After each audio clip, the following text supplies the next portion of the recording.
Gênesis 12, verso 10.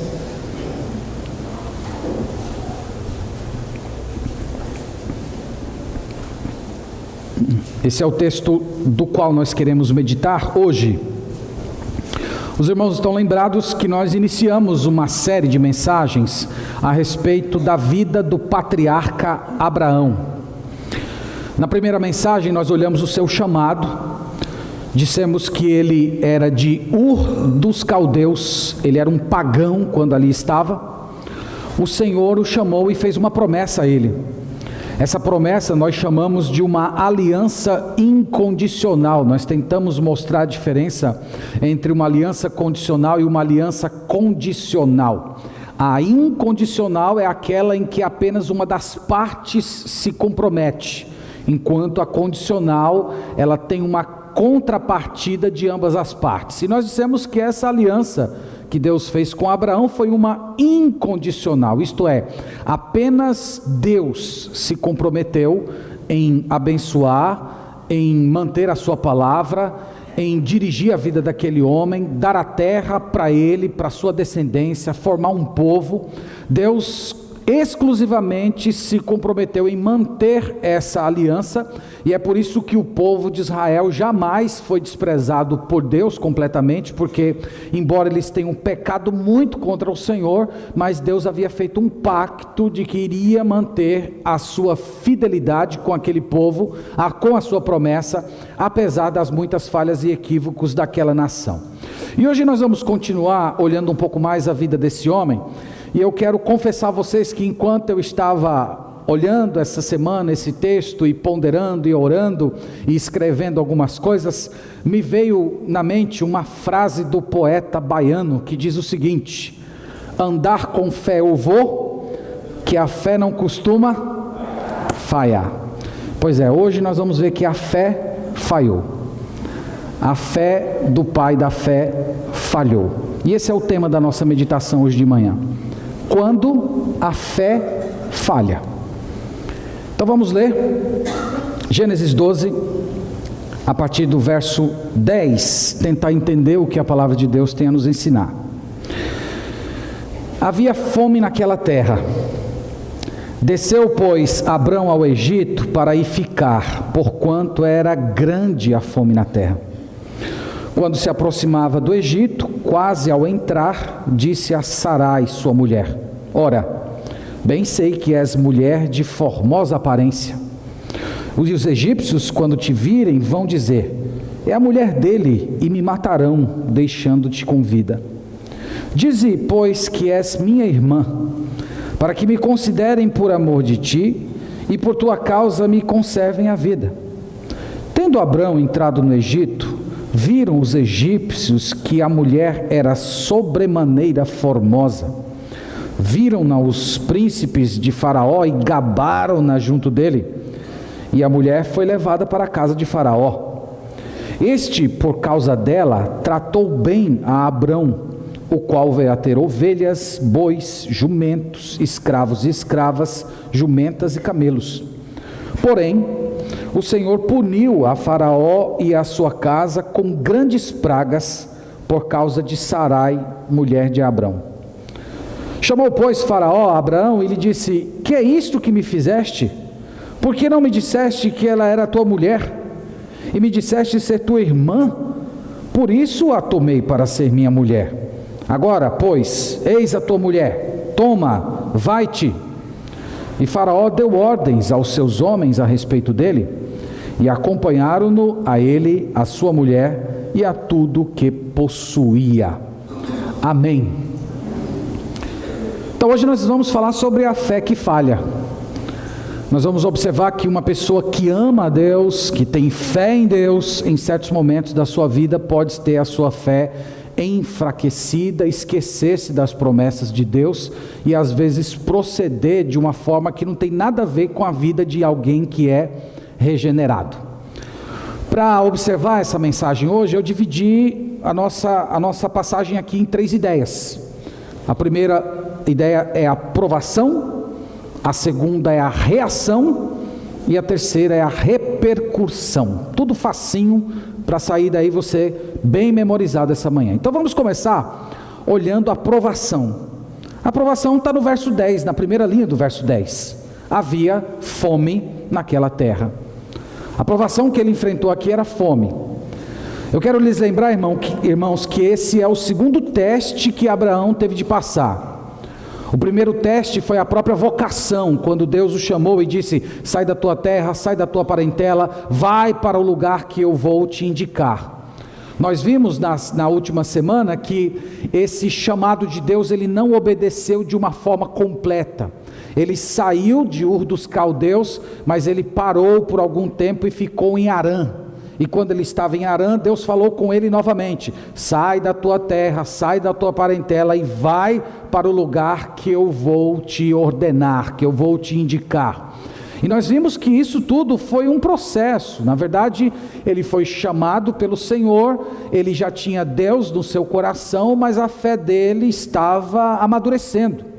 E no próprio capítulo 12, irmãos, nós percebemos que desde que ele deixou Harã, desde que ele deixou os seus pais e prosseguiu na sua jornada, muitas coisas boas já haviam acontecido na vida dele. Você pode olhar comigo no versículo 5, que diz assim: levou Abrão consigo a Sarai, sua mulher, e a Ló, filho de seu irmão, e todos os bens que haviam adquirido, e as pessoas que lhe acresceram em Harã, partiram para a terra de Canaã e lá chegaram. Então ele saiu de fato da terra de Harã e ele começou a sua jornada e chegou à terra de Canaã.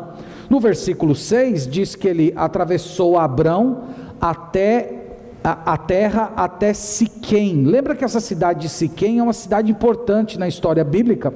O neto de Abraão, Jacó, iria construir um poço nessa cidade, e nessa mesma cidade, nesse mesmo poço, cerca de 2000 anos depois desse evento, Jesus teria aquela conversa com a mulher samaritana, em que ele se apresenta como sendo a água que mata a sede espiritual dela. Então no versículo 6 diz que ele foi até Siquém, até o carvalho de Moré. Nesse tempo os cananeus habitavam a terra. Esse carvalho de Moré, a maioria dos arqueólogos acreditam que era um centro de adoração a diversas divindades pagãs, e Abraão chegou naquele lugar. E no versículo 7 diz: apareceu o Senhor a Abraão e lhe disse: darei à tua descendência essa terra. Ali edificou Abrão um altar ao Senhor que lhe aparecera. Então Deus aparece para ele no carvalho de Moré. Deus reafirma a sua promessa, dizendo que aquela terra que ele estava pisando seria da sua descendência, e ele, crendo na promessa de Deus, ele ergue um altar, justamente no mesmo lugar que os pagãos adoravam suas divindades. E esse é um gesto importante, porque ele estava dizendo que aquela terra que ele estava pisando, embora fosse habitada pelos cananeus, pelos povos pagãos, aquela terra pertencia ao Senhor, e havia um Deus que estava presente ali. No versículo 8, diz que ele, passando dali para o monte ao oriente de Betel, armou a sua tenda, ficando Betel ao ocidente e Ai ao oriente. Ali edificou um altar ao Senhor e invocou o nome do Senhor. Irmãos, é como se o autor estivesse tentando mostrar para nós que somos leitores, que Abraão chegou na terra de Canaã e ele começou a viajar a terra. É como se ele quisesse conhecer cada limite daquela terra que Deus havia prometido que seria dos seus herdeiros. E ele vai viajando, armando sua tenda de um extremo a outro, indo ao norte, descendo ao sul, e ele sempre nos pontos extremos da terra ele vai colocando um altar. É como se ele estivesse dimensionando aquela terra e mostrando para os habitantes dali que aquela terra pertencia ao Senhor. E ele vai invocando, ele vai orando ao Senhor. Eu estou mostrando isso aqui para dizer a vocês o seguinte, que parecia que tudo ia bem na vida dele, desde quando ele saiu de Harã. Ele sai, ele chega na terra prometida, ele vai conhecendo a terra, ele vai armando altares, invocando o nome do Senhor, mas de repente, a fome. Tudo isso foi interrompido por uma grande provação. Versículo 10, havia fome naquela terra. É como se aquele momento de alegria, aquele momento em que ele está conhecendo a terra que os seus herdeiros iriam receber do Senhor, de repente tudo aquilo fosse interrompido por uma grande provação. Falta pão. Falta pão na terra que mana leite e mel. A terra da prosperidade, a terra de onde o povo de Israel teria alimento com fartura, de acordo com a promessa de Deus, agora é uma terra de carestia. E Abraão aqui, irmãos, tem que lidar com essa provação. Imagina o conflito dele, o medo de perder os bens. Imagina ele tendo uma família, ele tendo pessoas que dependiam dele, ele estava com seu sobrinho Ló, ele estava com a sua esposa, ele tinha bens. O que é que eu vou fazer?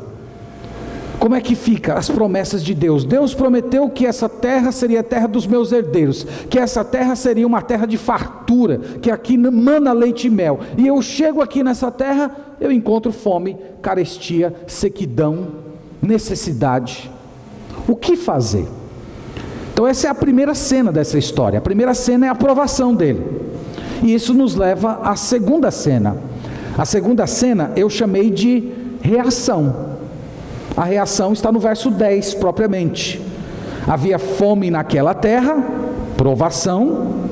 Reação: desceu, pois, Abrão ao Egito para aí ficar, porquanto era grande a fome na terra. O que ele fez? Desceu ao Egito. E quando fala desceu ao Egito, irmãos, vocês não devem imaginar como se Israel estivesse em cima e o Egito estivesse embaixo e que tinha que descer uma ladeira. Esse desceu, ele é mais teológico do que geográfico. Sempre nas Sagradas Escrituras, ir para o Egito é descer, ir a Israel é subir. É como se descer para o Egito tivesse um significado de sair fora do plano de Deus, sair fora daquele ambiente que Deus disse para você estar, é sair do foco da proteção de Deus e entrar no mundo pagão. E no versículo 10, vocês lembram que quem escreveu esse texto, de fato inspirado pelo Espírito Santo, foi Moisés. E Moisés está quase como se colocando a racionalização de Abraão. Ele diz: ele desceu para o Egito para aí ficar, porquanto era grande a fome na terra. É quase como se Moisés estivesse sondando a mente do Abraão e conhecendo os pensamentos do Abraão. Como se Abraão estivesse dizendo: é impossível ficar nessa terra, é impossível permanecer dentro dos limites que Deus estabeleceu, eu preciso fazer alguma coisa. Eu preciso de comida, tem gente que depende de mim, eu tenho animais, eu tenho bens, eu vou morrer nessa terra, eu tenho que fazer alguma coisa. E aqui, meus irmãos, nós vemos claramente que não tem nenhuma direção de Deus, não tem Abraão orando, não tem Deus dando um mandamento. A ordem que Deus havia dado a ele era essa: vá para a terra prometida e passe a sua vida inteira peregrinando naquela terra. Arme a tenda no norte, depois arme a tenda no sul, vá conhecendo as dimensões da terra, vá conhecendo os limites da terra, porque essa terra será dos seus progenitores. Então, e ele vai racionalizando a coisa. Ele vai racionalizando, ele vai criando soluções. Então, ele diz: vamos para o Egito. E quando ele vai chegando perto do Egito, ele continua racionalizando. Ele se dirige à sua esposa e diz: olha, você é uma mulher muito linda, né? Parece que ele vai dar um elogio maravilhoso, né? Mas na verdade ele vai dar uma tremenda de uma facada nela. Diga-se de passagem, irmãs, Sara tinha 65 anos de idade quando Abraão disse isso, viu? Ela é uma mulher linda, que os egípcios ficaram de queixo caído quando a viram. Ela tinha 65 anos aqui nessa época. Então ele diz: olha, você é uma mulher bonita, nós somos desconhecidos, vamos chegar no Egito, quando souberem que eu sou o seu marido, eles vão me matar, para poder ver a viúvona bonita, cheia da grana, e aí vão querer casar com você. Então nós vamos resolver esse problema. Para evitar isso, quando chegarmos no Egito, você vai dizer que é minha irmã. E lembra que de fato Sara, que aqui ainda é chamada Sarai, ela era meia-irmã de Abraão. Mas esse fato de dizer que era irmã, era justamente para esconder o estado de casados dele. Abraão queria parecer como se fosse o homem mais velho, como se fosse o responsável, aquele irmão que é o tutor da irmã. Então Abraão racionalizou, irmãos, tudo isso. E aqui o que eu quero mostrar para vocês é que parece que a intensidade da provação, o medo de morrer, a fome, toda essa coisa que anuviou a mente de Abraão, meio que fez ele esquecer as promessas de Deus. Porque Deus disse: em ti serão benditas todas as famílias da terra. Deus falou para ele assim: a tua descendência vai ser maior do que as estrelas. Olhe para o céu, quantas estrelas você está vendo? Você consegue contar as estrelas? Não. Então os seus descendentes serão assim. Mas parece que o fogo da provação fez com que ele esquecesse tudo isso. E isso ocorre com a gente às vezes. Quando nós estamos no meio da provação, nós esquecemos a promessa de Deus. E é nesse momento em que a fé do pai da fé começa a falhar. E aquele medo foi roubando dele aquele prazer, aquela alegria que ele sentia poucas semanas atrás, quando ele estava viajando pela terra, levantando seus altares, estava invocando o nome do Senhor, e maravilhado com tudo aquilo que Deus prometeu. Parece que tudo aquilo foi interrompido, e tudo que ele conseguia ver naquele momento era medo, era carestia, e diante de tudo isso ele começou a racionalizar: o que é que eu posso fazer, como é que eu posso reagir a isso, como é que eu posso resolver o meu problema. Eu percebo, irmãos, que havia pelo menos dois princípios que estavam rondando a mente de Abraão aqui. O primeiro, o mais óbvio de todos, é a autopreservação. O que é que eu posso fazer para não ser morto? Solução: dizer que ela é minha irmã. Mas além desse, tem um outro que às vezes passa um pouco despercebido na leitura, que é a possibilidade de ganhar uma grana, a possibilidade de ter um lucro. Ele disse assim para sua esposa: se eles me verem como seu irmão mais velho, eles vão me tratar bem por sua causa, eles vão me favorecer. E nós vamos ver que de fato a história provou que isso ocorreu mesmo. Ele se deu muito bem, financeiramente falando. Talvez, irmãos, uma lição que nós aprenderíamos aqui de imediato é que um marido que não está andando em comunhão com Deus, ele pode trazer muito prejuízo e sofrimento para a sua própria família. Um marido que deixou de crer, que não está exercitando a fé, um marido que permitiu que a sombra da provação ofuscasse os seus olhos de quem é Deus, do que Deus faz, do poder de Deus, das promessas de Deus. Essas coisas embaçam os olhos e acabam tomando decisões equivocadas que fazem a família inteira sofrer. Então ele aqui não viveu pela fé, aqui ele está reagindo por vista. Então isso nos leva ao terceiro momento da história, terceira cena, que eu chamei de repercussão. Em outras palavras, qual foi o resultado disso tudo? Deu certo? Deu certo isso que ele planejou? Eu poderia dizer para vocês que em um primeiro momento parece que deu certo. No versículo 14, por exemplo, afirma o seguinte: tendo Abrão entrado no Egito, viram os egípcios que a mulher era sobremaneira formosa. Então vocês estão vendo que não era só aquela ilusão de marido apaixonado, não. De fato a mulher era muito bonita. Aqui ele diz sobremaneira. Abraão só diz: você é bonita. Quando chegou no Egito, os egípcios já é sobremaneira, ela está acima da média. Então aqui parece que ele está dando tudo certo para ele. E aí versículo 15, a primeira parte, diz: viram-na os príncipes de Faraó e gabaram-na junto dele. Então assim, num primeiro momento, parece que Abraão pensou corretamente. Ele chegou no Egito, todo mundo admirado com a mulher dele, e os egípcios começam a se gabar da irmã dele. Então imagina Abraão andando pelos mercados do Egito, e os homens: ei, cunhadão, né? Não é assim que chama, né?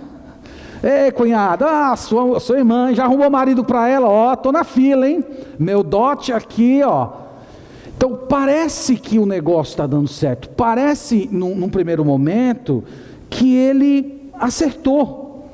E aqui, irmãos, é um problema das decisões equivocadas, das decisões que são tomadas fora da direção do Senhor, porque num primeiro momento elas dão um certo ar, uma certa ilusão de compensação. Que você acertou mesmo, que você acertou. Só que nós percebemos que no próprio verso 15 a coisa começa a sair fora do controle dele. Então viram-na os príncipes de Faraó e gabaram-na junto dele. E a mulher foi levada para a casa de Faraó. E aqui complicou a situação dele. Porque Faraó era o homem mais poderoso daquela terra. Você que estudou um pouco de história sabe que os faraós eram considerados semideuses. Então o homem mais poderoso daquela terra, uma espécie de uma encarnação divina, dizendo, eu quero essa mulher, eu quero casar com essa mulher. O que Abraão ia fazer? Ele não tinha como dizer não, ele não tinha como enrolar.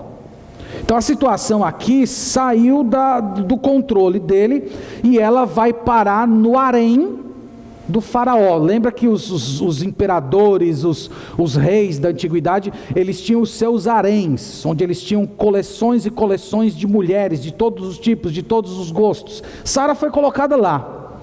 E no versículo 16, afirma que Abraão se deu bem com isso, em um certo ponto. Este, por causa dela, tratou bem a Abraão, o qual veio a ter ovelhas, bois, jumentos, escravas, jumentas e camelos.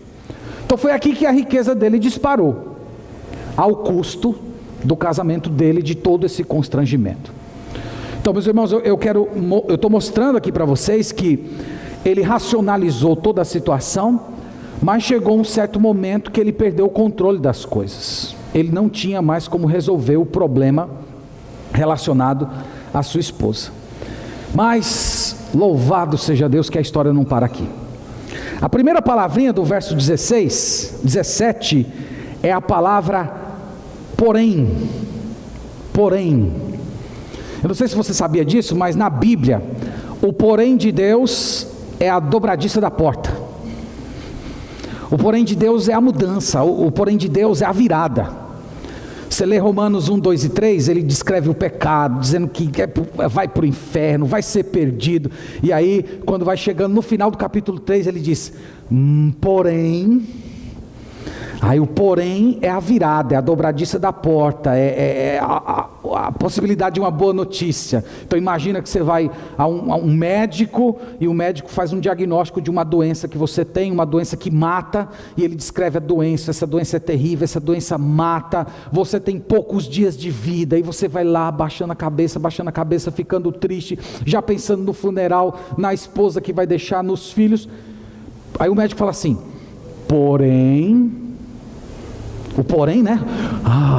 O porém é a luz, né? O porém é a virada. Porém, e você, sim, porém o quê? Porém o quê? E o médico, não, eu vou almoçar, depois eu te conto.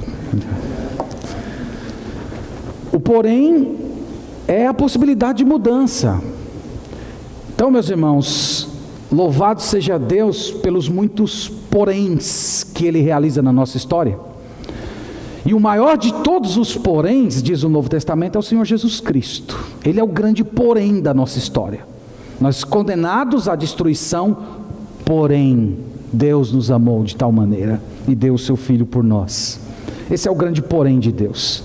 Então o versículo 17 diz, porém o Senhor puniu Faraó e a sua casa com grandes pragas, por causa de Sarai, mulher de Abraão.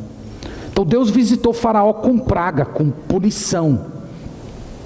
E o texto não deixa claro como foi que ele tomou conhecimento que toda essa punição era por causa de Sara. Pode ter ocorrido dele ter tido um sonho. Nós vamos ver que no capítulo 20 isso ocorre novamente no caso do Abimeleque. E o Abimeleque, ele tem um sonho em que Deus fala com ele, pode ter acontecido isso, ou de repente Sara pode ter sido a única mulher do harém que não ficou doente, que não foi atingida por praga nenhuma, e isso acendeu a luzinha na cabeça do faraó e ele foi investigar. De fato, a história não deixa claro como foi que isso aconteceu, mas o que sabemos, irmãos, é que o casamento dele não foi consumado com Sara. Ele não tomou Sara como mulher na intimidade propriamente dita. Isso era um costume antigo. Uma mulher, quando ela era incorporada no harém de um determinado rei, ela passava algum tempo naquele harém, em uma série de rituais de purificação e religiosos. Então ele ainda não havia dormido com Sara, por assim dizer. E o texto diz que por causa de Sara, não por causa de Abraão, mas por causa de Sara, Deus então, preservando a sua pureza, visita aquele povo com uma grande praga, com muitas punições, e isso faz com que Faraó perceba que Sara era a fonte de todo o seu problema. Irmãos, lembrem de uma coisa importante, é que Deus estava não só preservando a pureza dessa mulher, mas Deus estava preservando também a sua promessa. Deus havia prometido que dessa mulher viria o povo de Deus, o povo de Israel, e dessa mulher viria o Messias. Então, se esse homem tivesse consumado o casamento com Sara, toda a promessa de Deus teria falhado, não haveria povo de Israel, e não haveria Cristo, e não haveria salvação para nós aqui hoje.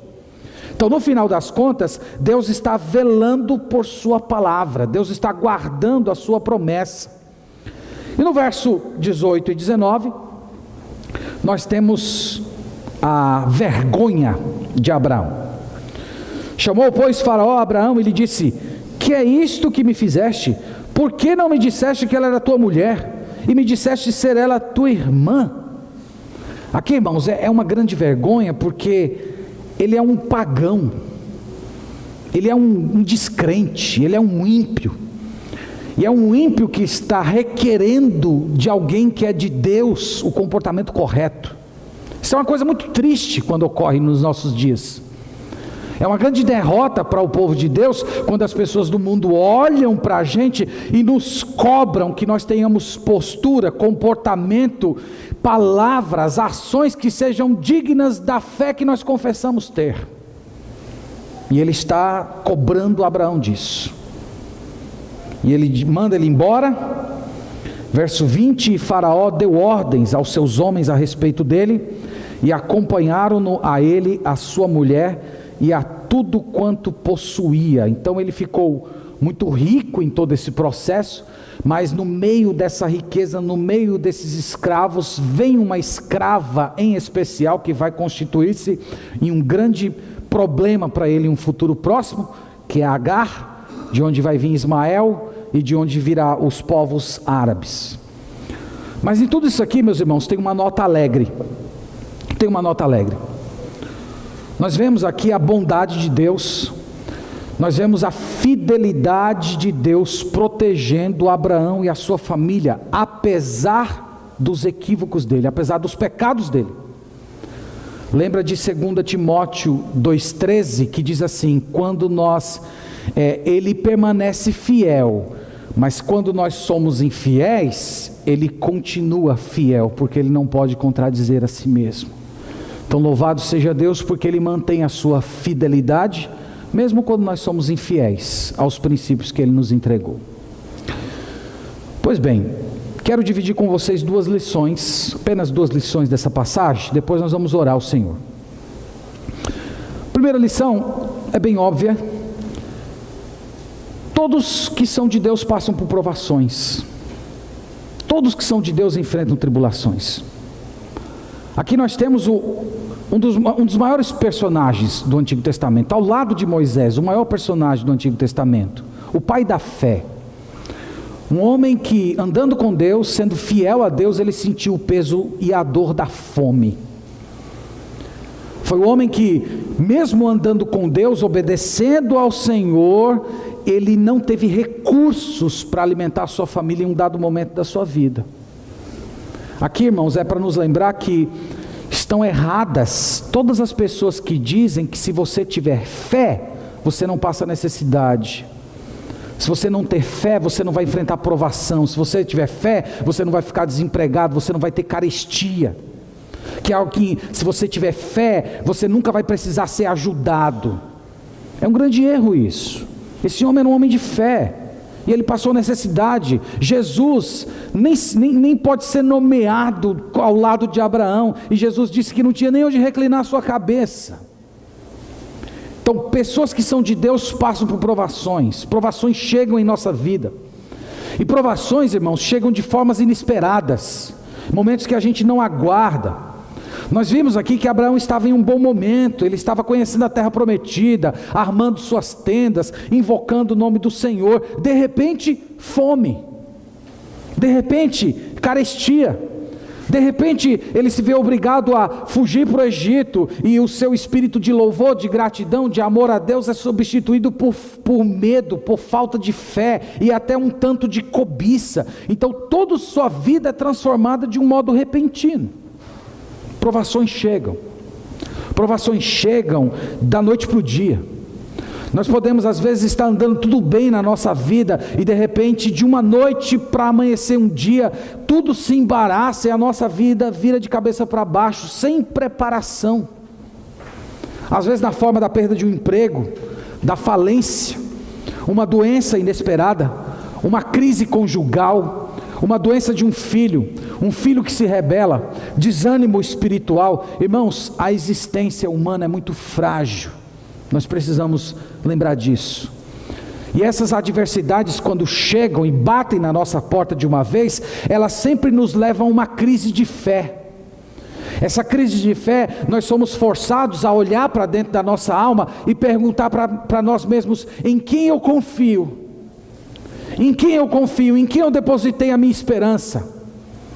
Eu estou confiando nos recursos que Deus me deu, ou eu estou confiando no Deus que me deu os recursos? Nas crises de fé nós somos colocados diante dessa pergunta.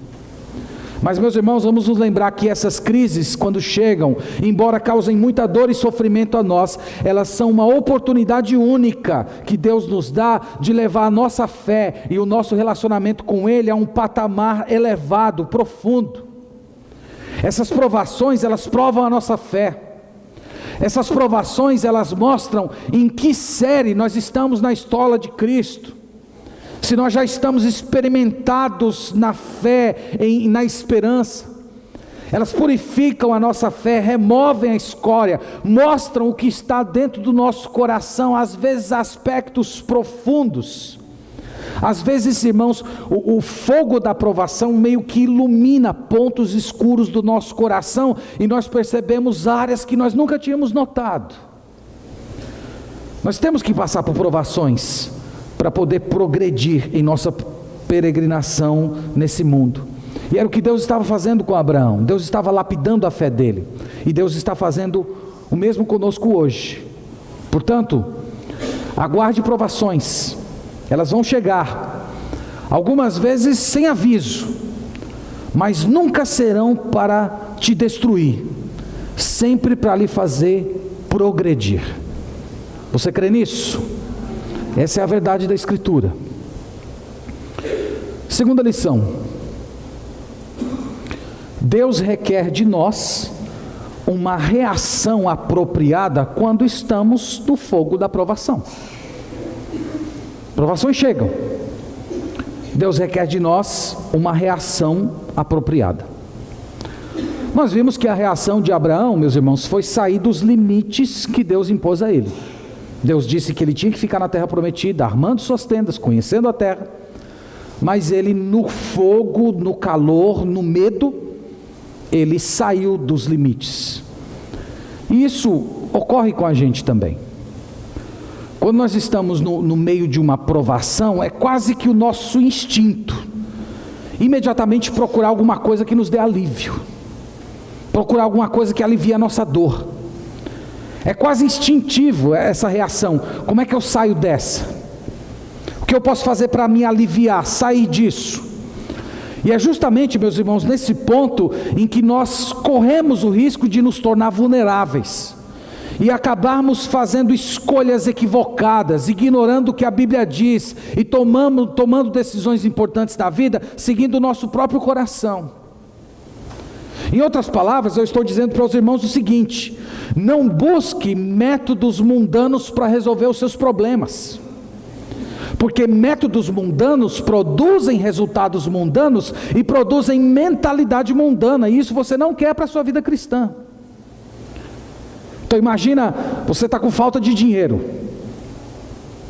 tem o caminho de Deus e tem um caminho mundano, você vai ter que escolher.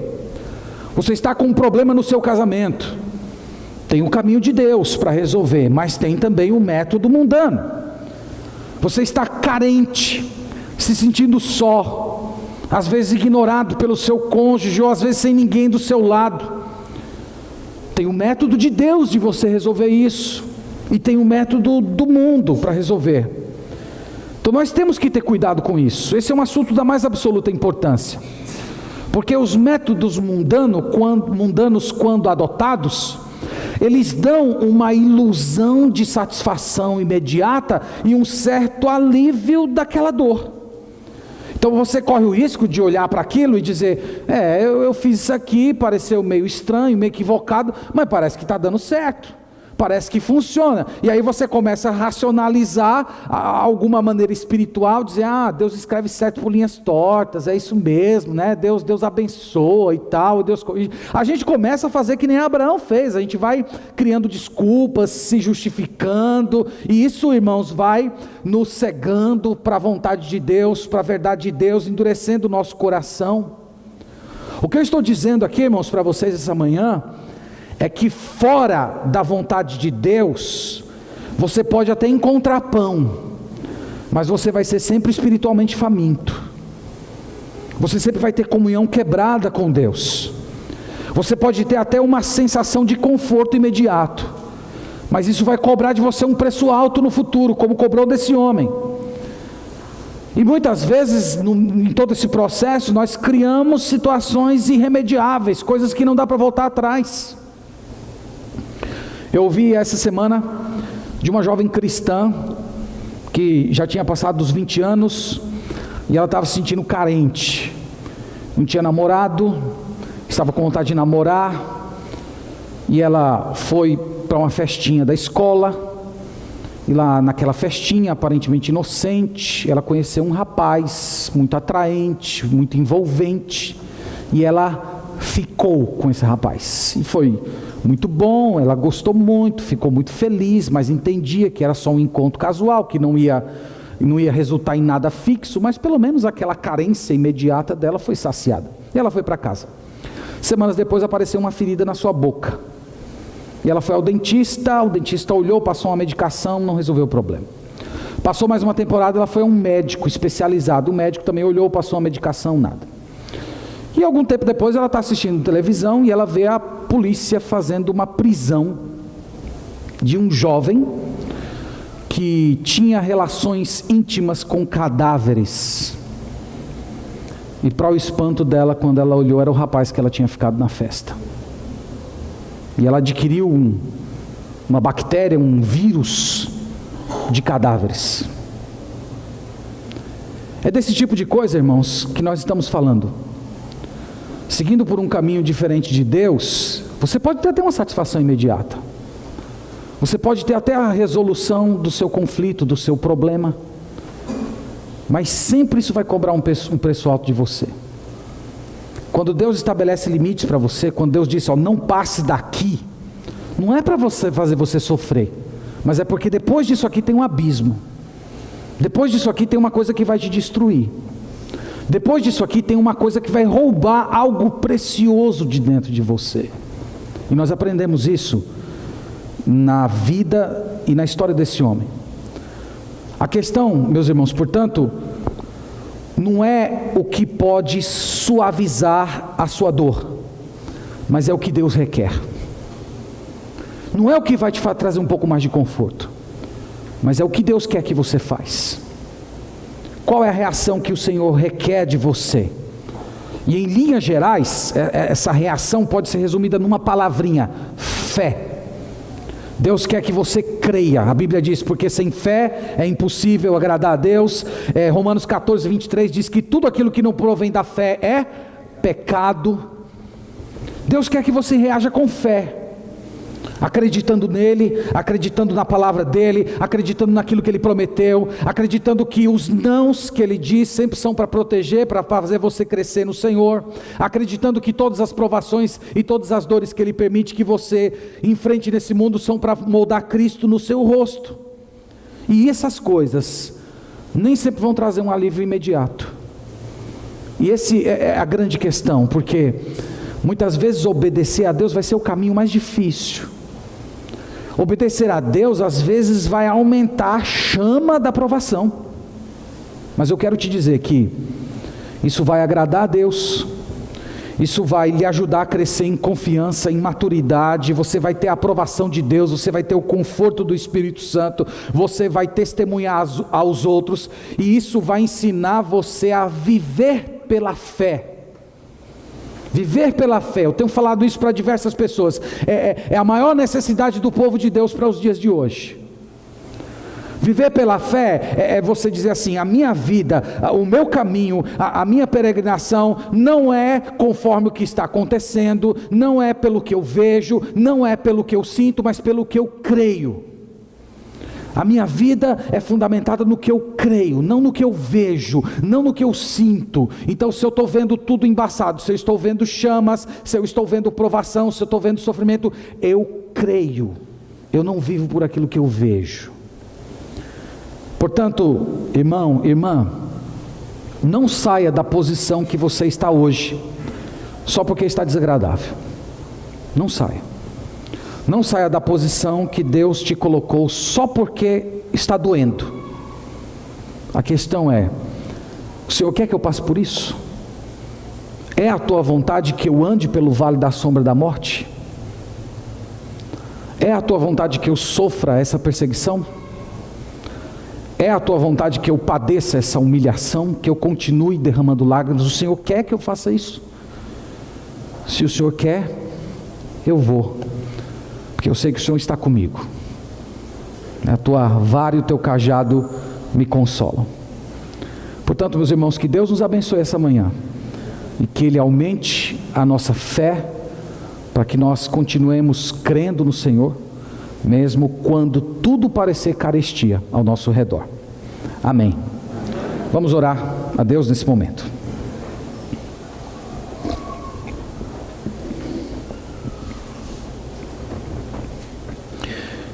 Senhor, nós estamos juntos na Tua presença. Nós somos a Tua igreja, Pai. E a semelhança desse patriarca, muitas vezes, Senhor, nós falhamos em crer. Muitas vezes nós transgredimos os limites que o Senhor estabeleceu para o nosso próprio bem. Muitas vezes nós tentamos resolver os nossos problemas internos, externos, seguindo a nossa própria sabedoria. E muitas vezes temos sofrido com isso, feito pessoas sofrer também. E nós te pedimos perdão, ó Pai, por isso. Nós pedimos que o Senhor purifique o nosso coração. Eu peço, Senhor, que se há alguém aqui essa manhã que realizou algo que considera irremediável, que fugiu completamente do controle, e que essa pessoa se vê completamente em apuros, sem saber o que fazer e a quem recorrer, Pai, eu peço a Ti, seja o grande porém dos céus na vida dessa pessoa, que o Senhor seja a grande virada, que o Senhor esteja lá na ponta, na curva, mostrando que não é o fim, mostrando que tem solução, mostrando que tem restauração, que pode haver mudança, e que pode sair desse grande embaraço com a fé aquecida, com um novo relacionamento, com um patamar diferente de confiança no Senhor. Só o Senhor pode fazer isso, e o Senhor é todo poderoso para realizar isso. E nós sabemos, Senhor, que Tu tens prazer de operar quando a mão humana não nada pode fazer, porque a glória é toda do Senhor. Então venha ao nosso encontro, Pai. Ajude-nos a nos desvencilhar dos embaraços que nós mesmos criamos. Venha a nós, nos liberta, mostra para a gente que tem um caminho diferente, que nós podemos andar novamente e ver restauração na nossa vida e nas pessoas que estão ao nosso redor e que sofrem ou sofreram com os erros, com as decisões equivocadas que tomamos. Tem misericórdia de nós, Senhor. Tu fizeste isso na vida de Abraão, e o Senhor é o mesmo. O Senhor não mudou durante todos esses anos. E nós clamamos que o Senhor também venha ao nosso meio e nos transforme e nos dê a oportunidade de recomeçar. Clamamos ainda, Senhor, que o Senhor aumente a nossa fé, que o Senhor nos ajude a confiar em Ti quando tudo parecer dar errado, quando tudo parecer obscuro, quando não vermos soluções, quando não vermos caminhos, quando parecer que tudo está confuso e o nosso coração se sentir direcionado, inclinado a fazer algo errado, algo estranho à Tua palavra. Ministra ao nosso coração, Deus, através do Espírito Santo nesse momento, aumentando a nossa fé, ajudando-nos a nos agarrar à Tua vontade, a viver por aquilo que cremos e não pelo que vemos. Nós pedimos isso, ó Deus, e nós confiamos que Tu és bom, nós confiamos que Tu és poderoso, nós confiamos que o Senhor tem alegria em atender esse tipo de oração, e nós fazemos essa súplica em Ti, a Ti, ó Pai, confiados em Cristo, confiados que o sangue de Jesus que foi derramado na cruz é a garantia de que o Senhor não vai nos desprezar, que mesmo diante de tantos equívocos, tantas decisões erradas, tantas ações pecaminosas, o Senhor ainda vai continuar nos amando e nos recebendo. Nós oramos por isso no nome de Jesus, confiados nele, a quem amamos. Amém. Amém. Meus irmãos, que Deus nos